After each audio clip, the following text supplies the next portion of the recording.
할렐루야. 2025년 5월 14일 수요일 가정에서 함께 드리는 새벽 예배 자리로 나오신 모든 동양선교교회 성도님들을 주님의 이름으로 환영하고 축복합니다. 이 시간 우리의 신앙을 함께 고백하며 예배의 자리로 나아갑니다. 나는 전능하신 아버지 하나님 천지의 창조주를 믿습니다. 나는 그의 유일하신 아들 우리 주 예수 그리스도를 믿습니다. 그는 성령으로 잉태되어 동정녀 마리아에게서 나시고 본디오 빌라도에게 고난을 받아 십자가에 못 박혀 죽으시고 장사된 지 사흘 만에 죽은 자 가운데서 다시 살아나셨으며 하늘에 오르시어 전능하신 아버지 하나님 우편에 앉아 계시다가 거기로부터 살아있는 자와 죽은 자를 심판하러 오십니다. 나는 성령을 믿으며 거룩한 공교회와 성도의 교제와 죄를 용서받는 것과 몸의 부활과 영생을 믿습니다. 아멘. 참 좋으신 하나님 아버지 감사합니다. 오늘도 저희들에게 호흡과 생명 허락해 주시고 또 새로운 한 날을 허락하여 주시니 감사합니다. 오늘도 주님의 은혜 아래 거하는 하루가 되게 하시고 오늘도 우리 삶의 주인이 오직 주님 되심을 고백하며 이 예배를 정말 소중하고 귀하게 여기는 삶 되게 하시고 오늘도 우리의 삶 가운데 펼치시는 하나님의 뜻을 온전히 헤아리는 귀하고 복된 하루의 삶 되게 하여 주옵소서. 오늘 하루도 이 삶의 첫 시간을 주님 앞에 드리며 시작합니다. 주님의 음성을 깨닫고 그 음성대로 살아가는 오늘 하루 되게 하여 주옵소서. 감사드리며 존귀하신 예수 그리스도의 이름으로 간절히 기도하옵나이다. 아멘. 오늘 우리에게 주시는 하나님의 말씀 구약 성경 민수기 22장 31절에서 40절까지의 말씀입니다. 제가 하나님의 말씀을 봉독합니다. 하나님의 말씀을 경청하십시오. 그때 여호와께서 발람의 눈을 밝히시매 여호와의 사자가 손에 칼을 빼들고 길에 선 것을 그가 보고 머리를 숙이고 엎드리니 여호와의 사자가 그에게 이르되 너는 어찌하여 내 나귀를 이같이 3번 때렸느냐? 보라, 내 앞에서 내 길이 사악함으로 내가 너를 막으려고 나왔더니 나귀가 나를 보고 이같이 3번을 돌이켜 내 앞에서 피하였느니라. 나귀가 만일 돌이켜 나를 피하지 아니하였다면 내가 벌써 너를 죽이고 나귀는 살렸으리라. 발람이 여호와의 사자에게 말하되 내가 범죄하였나이다. 당신이 나를 막으려고 길에 서신 줄을 내가 알지 못하였나이다. 당신이 이를 기뻐하지 아니하시면 나는 돌아가겠나이다. 여호와의 사자가 발람에게 이르되 그 사람들과 함께 가라. 내가 내게 이르는 말만 말할지니라. 발람이 발락의 고관들과 함께 가니라. 발락은 발람이 온다 함을 듣고 모압 변경의 끝 아르논가에 있는 성읍까지 가서 그를 영접하고 발락은 발람에게 이르되 내가 특별히 사람을 보내어 그대를 부르지 아니하였느냐? 그대가 어찌 내게 오지 아니하였느냐? 내가 어찌 그대를 높여 존귀하게 하지 못하겠느냐? 발람이 발락에게 이르되 내가 오기는 하였으나 무엇을 말할 능력이 있으리이까? 하나님이 내 입에 주시는 말씀 그것을 말할 뿐이니이다. 발람이 발락과 동행하여 기럇 후솥에 이르러서는 발락이 소와 양을 잡아 발람과 그와 함께한 고관들을 대접하였더라. 아침에 발락이 발람과 함께하고 그를 인도하여 바알의 산당에 오르매 발람이 거기서 이스라엘 백성의 진 끝까지 보니라. 이것은 하나님의 말씀입니다. 아멘. 할렐루야. 오늘도 하루의 첫 시간을 올려드리는 저와 여러분들에게 하나님의 놀라운 은혜와 사랑에 함께 하시기를 예수님의 이름으로 축복합니다. 아마도 이 설교를 듣고 계시는 남편분들은 한 번씩은 경험해 보셨으리라 생각됩니다. 우리가 어떤 물건을 찾으려고 할 때 몇 날 며칠을 찾아도 그 물건이 안 보일 때가 있죠. 찾다 안 보이면 이제 최후의 수단으로 아내에게 물어봅니다. 예를 들어서 분무기를 제가 찾는데 여보 분무기가 안 보이네. 며칠을 찾아봤는데도 없어. 당신이 어디 뭐 치웠어? 아니면 어디 사용하고 딴 데 뒀어? 이렇게 물어보면 아내가 그 분무기가 있을 법한 자리를 말하면서 거기에 있잖아 하면 제가 아니 거기는 다 찾아봤지 없어 라고 대답을 합니다. 그러면 아내는 가서 딱 몇 초 만에 그 분무기를 그 자리에 가서 찾아서 들고 오지요. 그러면서 여기 있네. 왜 이걸 못 봐? 이렇게 얘기를 하면 참 당황스러울 때가 있습니다. 그 자리를 저도 계속 찾아봤던 자리인데 왜 제 눈에는 보이지 않고 그게 아내 눈에는 금방 그렇게 눈에 띌까요? 오늘 본문이 바로 이와 비슷한 상황이 아닌가 생각해 봅니다. 오늘 본문의 시작은 그때 여호와께서 발람의 눈을 밝히시매라고 기록을 하며 시작하고 있습니다. 어제까지의 내용이 무엇이냐 하면 이스라엘 백성이 이제 아모리와 바산과의 전쟁에서 연이어 승리를 거두면서 가나안 땅을 향해 나아가자 이 모압 왕 발락은 큰 두려움을 느꼈죠. 그래서 이 점술가 이방인의 선지자 발람을 불러서 이스라엘을 저주하게 하려고 했습니다. 그러나 발람은 이것이 하나님의 뜻이 아니라는 것을 분명히 알면서도 자신의 욕심을 버리지 못해서 결국 하나님의 진노를 사고 눈앞에 하나님의 사자가 서 있어도 그것을 보지 못할 만큼 영적으로 어두운 상태가 되고 말았던 겁니다. 이방 선지자였던 그는 하나님을 안다고 자부했지만 정작 하나님이 눈을 열어주시기 전까지는 아무것도 보지 못했던 것이죠. 나귀는 여호와의 사자를 3번이나 보았는데 발람은 끝까지 못 보고 나귀를 3번이나 때렸습니다. 사도 바울도 마찬가지였죠. 사도 바울 하면 정말 너무나도 하나님의 뜻을 잘한다고 생각했던 그런 그였지만 눈에 그 비늘이 벗겨지고 나서야 예수님이 누구이신지를 알게 되지 않았습니까? 우리 역시 본다고 생각하지만 사실은 보지 못할 때가 참 많이 있습니다. 또 들었다고 생각하지만 듣지 못할 때가 참 많이 있지요. 내가 정확하게 알고 있다, 보고 있다라는 이 확신 때문에 사실 우리가 모르고 있거나 또 오해하거나 착각하고 있는 것이 얼마나 많이 있는지 모릅니다. 오늘 본문은 이 발람이 보는 것이 이 나귀보다도 못 본다라는 것을 상징적으로 말씀해주고 계신 것이죠. 우리가 보고 느낀다라고 하는 것이 정말 짐승보다도 못하다라는 것이 진짜 그럴 때가 있지요. 예를 들어서 지진이 나면 정말 짐승들은 이 지진이 나기 전에 다 피합니다. 까마귀도 날고 개미도 움직이기 시작하고 그렇게 이 동물들은 지진이 일어날 걸 미리 알아서 다 대피를 하는데 어쩌면 사람만 그것을 제대로 알지 못하고 피하지 못하고 오히려 더 위험한 곳으로 뛰어들어가는 그런 존재가 아닐까요? 그렇습니다. 우리는 어떻게 보면 하나님께서 우리에게 주신 그런 분별력을 다 잃어버린 그런 존재가 되어버렸습니다. 그래서 오늘 이 아침에 이 발람의 이야기를 그저 남의 이야기를 듣듯이 흘려버리지 마시고 이것이 나의 이야기라고 생각하고 이 이야기를 통해서 우리 자신을 다시 한번 돌아보고 하나님께서 주신 분별력을 회복하는 이 아침이 될 수 있기를 바랍니다. 오늘 본문은 사실 발람이 단호하게 하나님의 뜻을 알고 이 발락의 그 청을 거절했더라면 겪지 않았을 일이죠. 발람은 분명히 하나님의 뜻을 분명히 알았습니다. 그러나 그 뜻을 알면서도 세상이 더 많은 보상을 들고 오자 그 마음이 흔들리는 것이죠. 그렇게 발람은 욕망과 탐욕을 쫓아갔기 때문에 그에게 계속해서 이런 사건들이 생기는 것이죠.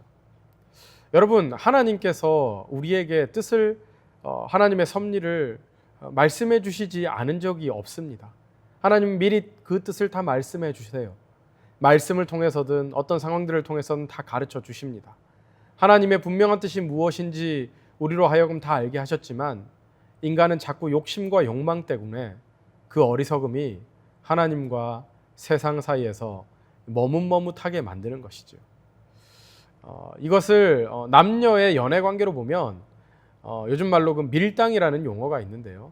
딱 그런 모습과도 같은 겁니다.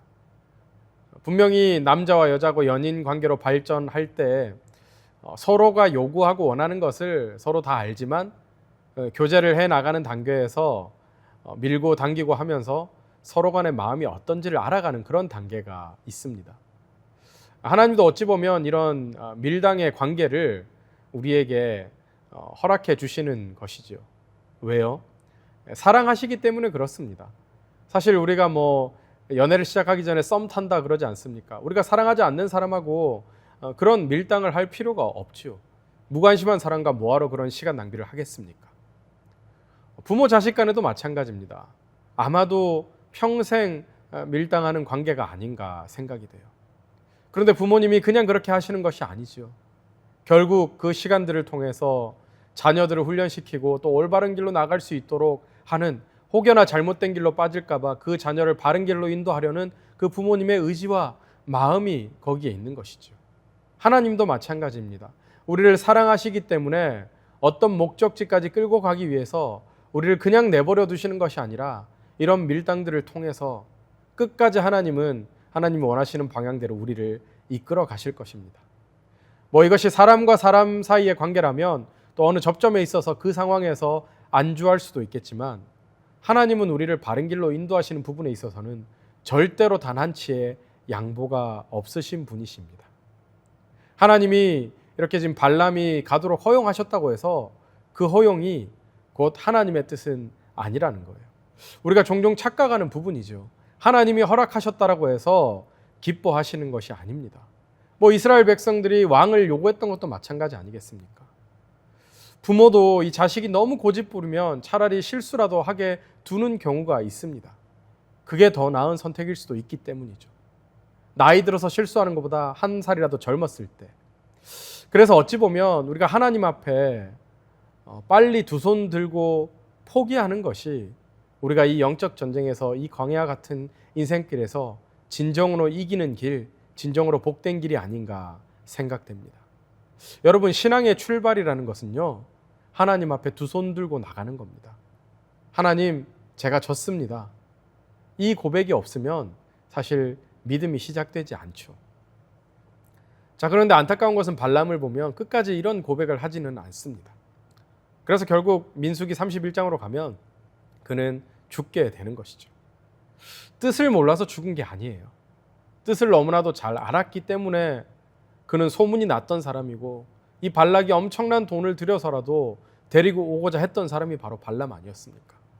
그런데 그렇게 하나님의 뜻을 잘 알았던 사람이지만 이 자기 욕망과의 씨름이 얼마나 힘들었던 것인지, 그는 결국 그 세상의 어떤 오퍼에, 이 탐욕의 욕망의 눈이 멀어서 결국 하나님의 뜻을 알면서도 불순종했고 결국 망하게 되는, 죽게 되는 결론을 가지고 오죠.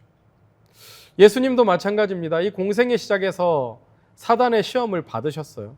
돌을 떡으로 바꾸려는 그 시험, 성전에서 뛰어내리라는 시험, 세상의 부귀영화를 모두 주겠다는 시험 다 이기셨습니다.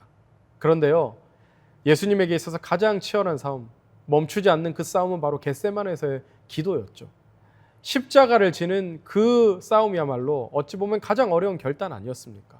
예수님도 정말 땀방울이 핏방울이 되도록 기도하시면서 하나님 앞에 피할 수만 있다면 제발 이 잔을 피하게 해달라. 그 십자가를 지는 그 싸움이 얼마나 힘든 싸움이었습니까? 예수님이 성령 충만하지 않았나요? 아니죠. 여러분, 우리가 성령 충만해지면 모든 유혹이 자동으로 사라질 거라고 생각하는데 절대 그렇지 않습니다. 오히려 점점 더 유혹의 강도는 세지고요, 그 크기 또한 커져만 갑니다. 여러분, 누군가를 뇌물로 무너뜨리는 사람을 보면요, 처음부터 큰돈 제시하지 않아요. 적은 금액으로 시작해서 조금씩 익숙하게 만들고 결국에는 벗어날 수 없는 덫에 걸리게 만드는 것이죠. 바늘도둑이 소도둑 된다라는 말이 그런 말 아니겠습니까? 뇌물도 마찬가지겠죠. 처음엔 단순히 그냥 쓰세요, 필요하실 테니까요 하고 조건 없이 건네는데, 이런 식으로 아무 조건 없는 호의로 시작해서 한 걸음씩 끌려 들어가다 보면 나중에는 단 한 번의 부탁으로도 목을 내놓아야 하는 그런 상황까지도 가게 되는 것이죠. 지금 발람이 바로 그렇게 끌려가고 있습니다. 세상의 유혹에 빠져드는 사람들과 전혀 다르지 않은 모습으로 말이죠. 하나님은 이미 발람에게 분명히 하나님의 뜻을 알려주셨고 나귀를 통해서도 3번이나 그 길이 잘못되었다라는 것을 보여주셨습니다. 하지만 발람은 그 뜻을 무시하고 자신의 고집대로, 하고 싶은 대로 나아갔습니다. 나귀를 내 가는 길을 방해한다고 3번씩이나 때리면서도 그렇게 나아갔던 거죠. 오늘 이 모습이 혹시 우리의 인생길이 아닐까요? 하나님께서는 우리가 가야 할 길, 그분의 뜻을 분명히 보여주고 계시지만 우리는 여전히 내가 원하는 길, 내가 정한 방향으로 가기 위해서 발람처럼 억지로 밀어붙이면서 살아가고 있는 인생들은 아닌지 말이죠. 그렇게 내 길을 위해서 사람들을 넘어뜨리고 장애물을 제거하고 그러면서도 그 길이 옳다고 착각하는 것이죠. 그럼 우리는 이것을 언제 깨닫게 될까요? 눈이 밝아질 때입니다. 하나님께서 발람의 눈을 밝히시니 그제야 보였던 것이죠.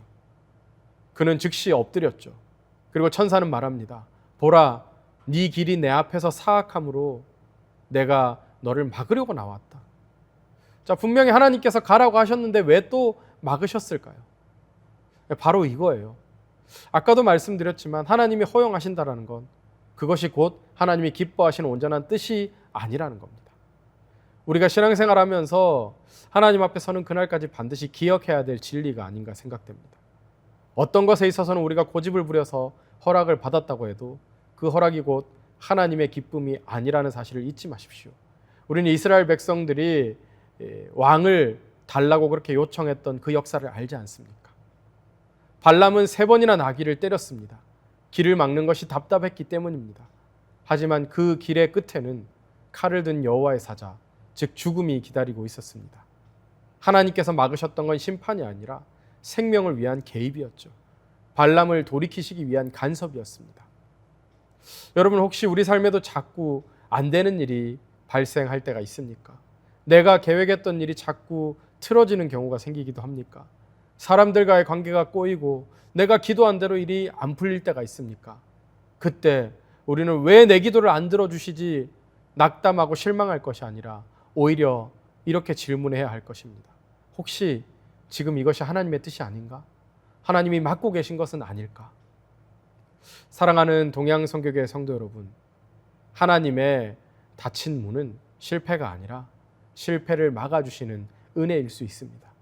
우리는 그 문 앞에서 낙심할 것이 아니라 원망할 것이 아니라 내 뜻대로 안 된다고 하나님 앞에 징징댈 것이 아니라 하나님의 뜻과 마음을 묻는 기도를 해야 할 것입니다. 발람은 끝내 발락에게 가죠. 가면 뭐가 기다립니까? 극진한 환대가 기다리죠. 왜 이제 왔느냐? 내가 그대를 얼마나 높이려 했는지 아느냐? 세상의 유혹은 항상 이렇게 달콤합니다. 여러분, 우리가 미국에 살면서 라스베가스 한 번씩은 다 가보셨을 텐데, 라스베가스에서 왜 호텔들이 싸고 쇼들이 왜 이렇게 화려한 줄 아십니까? 그것은 바로 더 큰 것을 빼앗기 위한 미끼입니다. 절대로 공짜는 없는 것이죠. 환대의 목적은 분명합니다. 영혼을 빼앗는 것입니다. 처음에는 감동일 수 있지만 결국은 함정이라는 거예요. 우리는 세상의 환대보다 하나님의 환대를 사모해야 하는 사람들입니다. 발람은 말합니다. 하나님이 내 입에 주시는 말씀만 말하겠습니다. 하지만 이미 그 마음은 이미 유혹에 넘어갔기 때문에 그 자리에 온 것이죠. 기어이 발람은 그 자리에 가고야 말았습니다. 말은 그럴듯하게 나는 하나님이 주시는 말만 하겠다라고 믿음의 말을 하는 것 같지만 행위는 이미 욕망과 욕심을 따랐기 때문에 그 자리에 왔던 것이죠. 우리는 말로만 믿음을 고백할 것이 아니라 실제 우리의 삶으로 믿음을 살아내야 합니다. 그냥 말로 고백하는 건 쉬워요. 진짜 믿음이라는 것은 순종으로 드러나게 되는 것이죠. 사랑하는 동양성교회 성도 여러분, 오늘도 계속 우리가 하나님과 세상 사이에서 머뭇머뭇하면서 하나님과 밀당을 하고 계십니까? 그렇다면 오늘 이 말씀 앞에서 다시 한번 결단하며 오늘 당장 하나님 앞에 항복하시기 바랍니다. 하나님, 제가 잘못했습니다. 이제는 주님의 뜻대로 살겠습니다. 이렇게 두 손 들고 하는 고백이 우리 신앙의 출발점입니다. 오늘도 하나님은 우리를 부르십니다. 사랑하시기 때문에 우리를 또 끌어가시는 거예요. 우리를 밀어주고 당겨주십니다. 우리는 어떤 길을 선택해야 될까요? 이제는 두 손 들고 주님 앞에 무릎 꿇는 그 길을 택하면서 오늘도 주님의 그 손에 붙들리는 하루가 될 수 있기를 예수님의 이름으로 축복합니다. 함께 기도하겠습니다. 하나님 아버지, 우리의 눈을 밝혀 주시옵소서. 발람처럼 보지 못하고 듣지 못하며 하나님의 뜻을 거역하며 살지 않게 하여 주옵소서. 주님 앞에 무릎 꿇습니다. 주님이 막으시는 길에서 돌이키게 하여 주시고 그 안에 담긴 주님의 뜻을 분별하게 하여 주옵소서. 세상의 환대가 아니라 주님의 환대를 구하며 오늘도 말씀 앞에 엎드립니다. 우리의 삶이 오직 주님의 뜻에 순종하는 삶 되게 하여 주옵소서. 감사드리며 존귀하신 예수 그리스도의 이름으로 기도하옵나이다. 아멘. 이제 개인 기도의 시간입니다. 계속해서 개인 기도의 자리로 나가시기 바랍니다.